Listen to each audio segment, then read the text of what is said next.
बिस्मिल्लाहिर्रहमानिर्रहीम। मोहतरम चेयरमैन साहब, अभी मेरे साथी ने तकरीर करते हुए मौजू से हटते हुए ये बात की कि पाकिस्तानियत का सवाल पैदा होता है।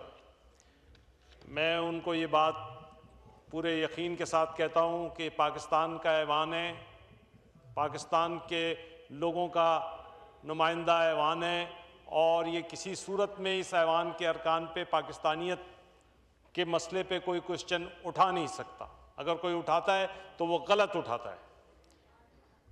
मैं मौजू की तरफ आऊँगा।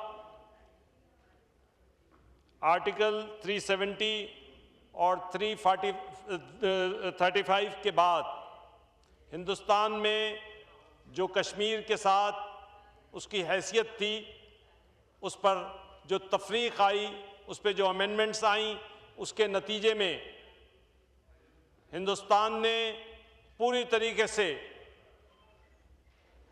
अपने हाथ कश्मीर पे मजबूत करने की कोशिश की है। लेकिन वो इस बात को याद रखे कि कश्मीर पाकिस्तान का अटूट अंग है। कश्मीरी पाकिस्तान के साथ हैं और कश्मीरी पाकिस्तान से हट नहीं सकते। कश्मीर के मुसलमान, उन्होंने ये साबित किया है इतने तवील अरसे के अंदर, और पाकिस्तान के लोगों ने भी ये साबित किया है कि कश्मीर हमारी शह रग है। कायदे आज़म का फरमान हमारे लिए वैसे ही है जैसे हम उसको अपने अपने अंदर दौड़ता हुआ महसूस करते हैं कि कायदे आज़म हमारे साथ खड़े हैं और वो हमें हुक्म दे रहे हैं कि ये तुम्हारी शह रग है, इसकी हिफाजत तुम्हें करनी है। और इसी वजह से पाकिस्तानी कौम इस मामले पे पूरी तरीके से यकजा और मुनज़्ज़म है। जहाँ तक मामला ये रहा कि हमारी जंगी कैफियत, देखें, अगर पाकिस्तान की तारीख को उठा के देखा जाए तो पाकिस्तान जब से बना है उसकी सूरत हाल ये है कि मुस्तकिलन हालत जंग में है। किसी ना किसी जाविये से हमें नजर आता है कि हम पे कोई ना कोई जंग मुसल्लत हो रही है। का वो बांग्लादेश का इशू हो, ईस्ट पाकिस्तान के जुदा होने का इशू हो, का कश्मीर के अंदर होने वाली जंगें हो, का आप जो छोटी बड़ी जंग का मामला उठाकर ले लें, 4 जंगें हुई हैं या 5 जंगें हुई हैं, ये तमाम की तमाम इस बात की वो है कि हम पिछली अपनी 70-75 साल तारीख के अंदर मुस्तकिल हालत जंग के अंदर है। अगर हिंदुस्तान ये समझता है कि हमें इस हालत के अंदर इस तरीके से मजीद आजमाना चाहता है तो वो पूरी तरीके से समझ ले, ये कौम इस सरजमीन के लिए जो कलमे तैयबा के लिए हासिल की गई है उसके लिए अपनी हर कुर्बानी देने के लिए तैयार है और पूरी तरीके से मुनज़्ज़म और मुस्तहकम है। उस जानिब से भी जिन लोगों ने बात की है और इस जानिब से भी, देखिए, बुनियादी मसला सब ने एक ही बात की है, मुल्क की वहदत की, मुल्क को एक सही जानिब ले जाने की। लेकिन जो छोटी मोटी बात होती है, जब बर्तन होते हैं खटपट हो ही जाती है, तो ये छोटी मोटी बातों को हमें भी अफू और दरगुजर से कोशिश करनी चाहिए, आगे लेके पढ़ें।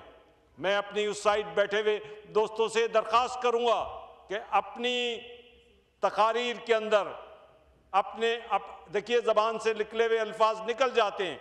आप जिस अंदाज में सोच रहे हैं उस सोच को अपनी हुदूद में रखें और सब्र के दामन को हाथ में रखते हुए अपने इख्तलाफात को एक तरफ रखें। ये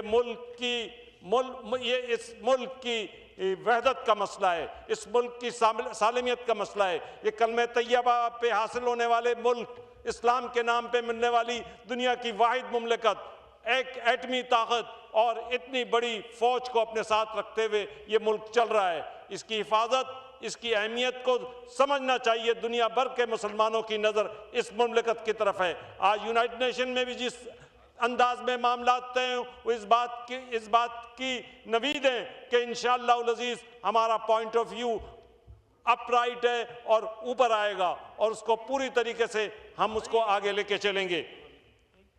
इसके बाद मैं सिर्फ इतनी बात करूंगा जनाब चेयरमैन साहब कि फलस्तीन का इशू आप इसराइल और उसके नक्शे कदम पे चलते हुए इंडिया को आप अगर देखेंगे तो दोनों के दोनों एक ही स्टाइल में चाहते हैं कि मुसलमानों की बेचकनी की जाए, मुसलमानों को तहते किया जाए। लेकिन सुन लो, है आयात फितने तातार के अफसाने से पासबा मिल गए सनम खाने से।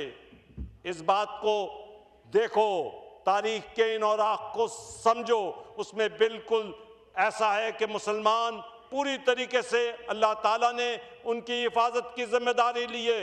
नबी करीम सल्लल्लाहु अलैहि वसल्लम ने इसकी बशारत दी है कि मुस्लिम उम्मा की तय क़यामत हिफाजत होगी। और इंशाअल्लाह अल अज़ीज़ कुरान के पढ़ने वाले, कुरान को समझने वाले इस बात के अंदर पूरी तरीके से मुत्तफ़िक़ हैं कि मुसलमानों का पल्ला हर वक्त इंशाअल्लाह अल अज़ीज़ भारी रहेगा।